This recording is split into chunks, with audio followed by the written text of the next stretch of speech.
on vit dans un monde en avril 2025 où il y a un énorme décalage entre la réalité économique, qui est plutôt bonne, et la peur, le climat d'incertitude extrême qui règne en ce moment, bien sûr à cause du conflit commercial.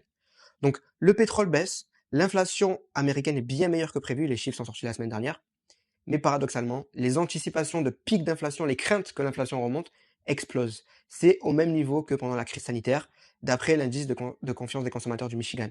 Donc ce qu'on voit en ce moment, c'est juste une psychose des marchés, c'est pas une réalité économique. Il n'y a pas de récession, tout va bien, mais on a peur qu'il y ait une récession. C'est exactement ce qui se passe. Donc le dollar aussi s'effondre, déjà moins 9% depuis le début de l'année. À chaque fois que sur le dollar on a passé la ligne en dessous de zéro, c'était pour qu'on s'enfonce un petit peu plus longtemps. Donc les perspectives techniques et de positionnement institutionnel sont baissières sur le dollar. À chaque fois que le dollar plonge, Bitcoin suit avec un léger décalage. Et bien sûr, un dollar faible, ça dit des actifs risqués plus forts, puisqu'ils sont tradés contre le dollar. Donc le marché n'avance toujours pas, en tout cas pas pour l'instant, parce que la peur de demain est plus forte que les bonnes nouvelles d'aujourd'hui.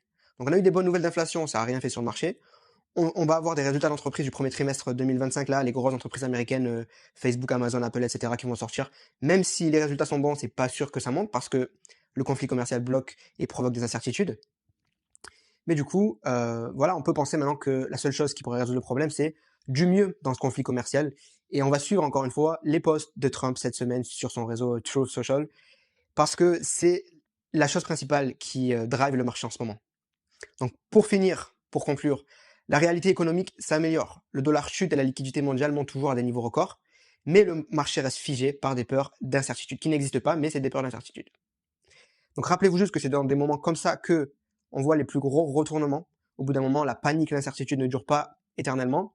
Et souvent, quand on voit des gros drops, surtout sur les actions américaines, c'est dans ces années-là qu'il y a des reprises soudaines aussi derrière vers la hausse. Donc c'est pas le moment de partir, bien sûr, que vendre là où ça baisse, c'est comme l'équivalent d'acheter quand ça monte trop. Donc il vaut mieux éviter. Et je te recommande de rejoindre mon canal Telegram 100% gratuit où je te parle du coup d'investissement crypto, actions.